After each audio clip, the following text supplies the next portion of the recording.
loves, and welcome to another week of What's for Dinner. My name is Stephanie. Thank you so much for joining me on my channel today. I hit 2,000 subscribers this weekend, you guys. I am totally psyched about all of that. I love all of you. You guys are all amazing. Let's get into some awesome dinners.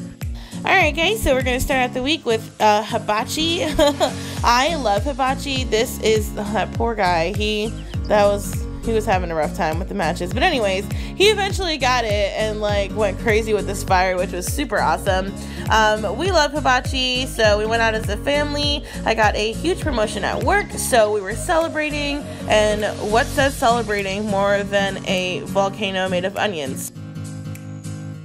So tonight was one of those get it together, people are coming over nights where I just, had to pick out something and throw it together and call it a meal. So I just took what I had in my fridge, and of course I always have those kielbasa sausages in my fridge because you don't have to take that out the night before or the morning of, like out of the freezer, and you can just get to cooking and throw a meal together really quickly with them.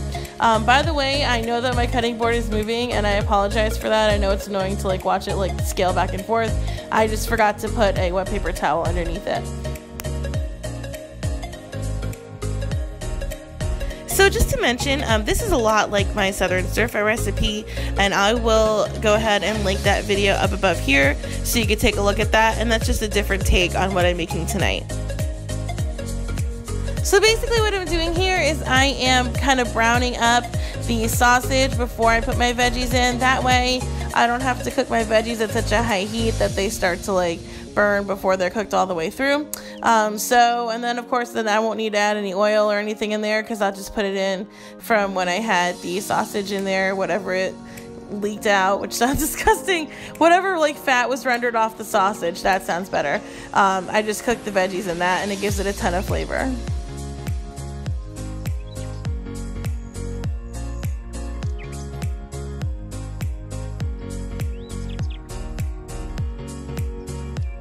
So basically at this point when my veggies are like starting to soften and they have a little bit of color on them, this is when I'll put in my garlic. I usually put in my garlic last. Very rarely do I put garlic by itself in the pan because for me, like, I don't know why, for some reason it's ingrained in my DNA to burn garlic. So what I've learned is that if you burn garlic easily, just put it in last. You'll still get the same amount of flavor, and you just won't be burning it. There's way less risk of burning it if it's among like 15 other things in the pan. So that's what I do. I just wait till the end every time.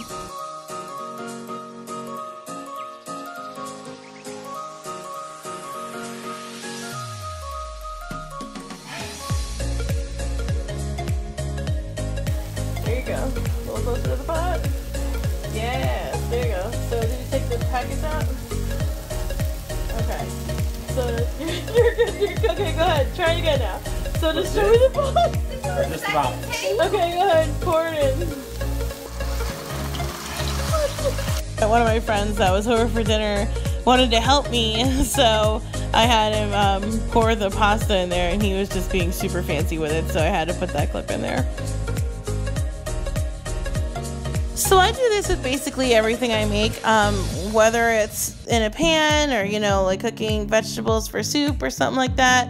I'll always put in a little bit of stock or water just to deglaze the bottom of the pan and pick up all the bits that have been browned and, are stuck on the bottom, because that just gives your dish so much extra flavor. And I kind of wanted this to be loosened up anyway, so I put a little bit extra liquid, but you can leave it as so, whichever way you want. So as I was filming this little update, I noticed my other kitchen assistant is super excited for dinner. She's the cutest thing. I love her so much. She's always in the kitchen when I'm cooking because she absolutely loves to eat. Whatever I drop, she's right there like a little vacuum cleaner. Alright guys, so this is the finished product. We served it over white cheddar mac and cheese, and it was everything. It was so good. Everybody ate it. There was nothing left. Super quick, super easy, and super affordable, also super delicious. Alright guys, so tonight for dinner we are making cheeseburgers. You'll see me seasoning 4 burgers but only cooking 3 That's because I dropped one on the way to the pan, and I thought Josh was gonna cry. Burgers are like his favorite. But yeah, so season 4, dropped one, so I'm cooking up 3, so you can see that in the next clip here. Also, to go along with these, I'm gonna be making an awesome bacon ranch slaw, which I'll show you in a second. Alright guys, so this is like officially the easiest side dish ever. Well, not whatever, it's easy. Anyways, so there's only 4 ingredients. It's ranch, coleslaw mix, bacon bits, and green onions. You can omit the green onions if you don't like that flavor. I absolutely love them, so I went ahead and put extra. I used about 1/4 cup of ranch in mine because I only used half the like coleslaw bag, so I didn't want it to be like too wet or soggy. So I just, like I said, put like a 1/2 cup or 1/4 cup of ranch, and then if it needed more, I just added more. But that's what I started out with, because less is more when you're trying to like dress salads and stuff like that. And then if you want more later, add more later, but you don't want to like overdo it. So yeah, that's literally all it was. I just went ahead and mixed this up, and it was absolutely delicious, you guys. I'm making this so much more often. It was so good. Alright guys, so this is it. I went ahead and cooked up some tater tots in the air fryer to go alongside this cheeseburgers. I just put barbecue sauce on mine. You guys, I'm not kidding you. This slaw is everything. Summer's around the corner. You'll have cookouts and barbecues and stuff. Definitely keep this recipe on hand because it is amazing and so easy.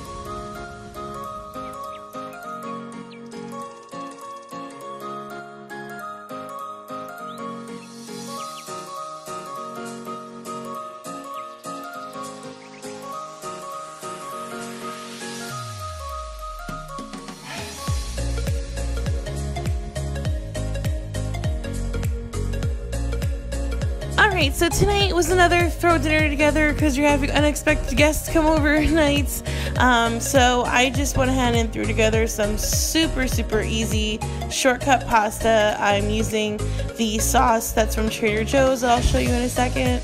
You guys, this sauce is amazing, and it's such a lifesaver because it literally, I don't know, it tastes like that, like a creamy tomato sauce. And it's just amazing out of a jar. So good. So definitely, if you have a Trader Joe's around you, pick that up. I highly recommend it. What I did was I just cooked down the veggies in the sauce and ended up just mixing it with pasta, and that was it.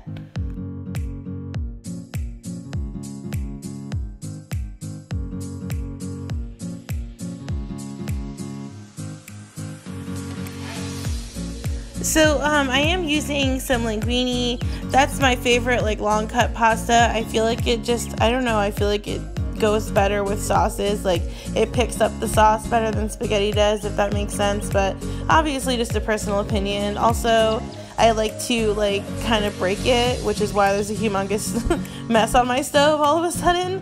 I just think that it makes it easier to serve and eat the pasta. But again, that's just like my personal opinion, personal preference. You can obviously use whatever pasta you want. Shortcut, spaghetti, angel hair, whatever you want.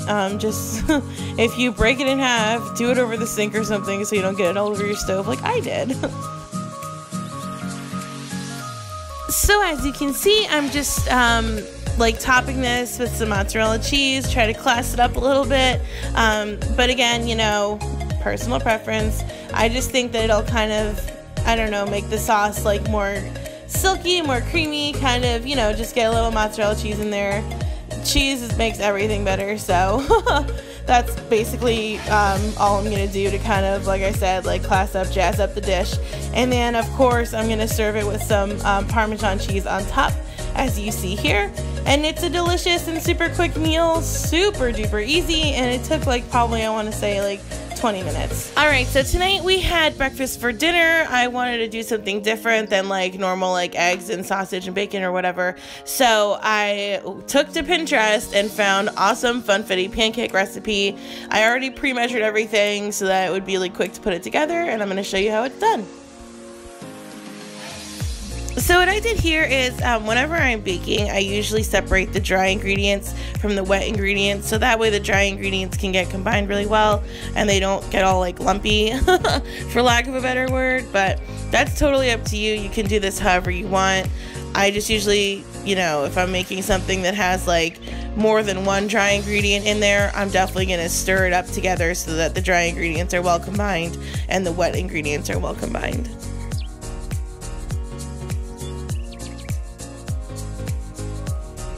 So I just want to go ahead and say something really quickly here.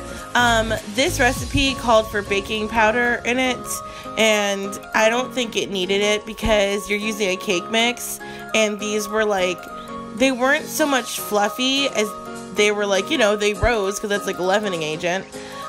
So I just think that next time I would omit that because I like kind of, you know, like flatter pancakes. I don't know how to say it, but yeah. So, and in here, of course, I'm just using some frozen chicken sausage that I am cooking up in a pan and making some scrambled eggs to go on the side. Alright guys, so this is the final product. These were delicious. We absolutely love them and they're so pretty. Anything like rainbow sparkle sprinkles I'm into. So definitely a good meal, and of course I will link the recipe below.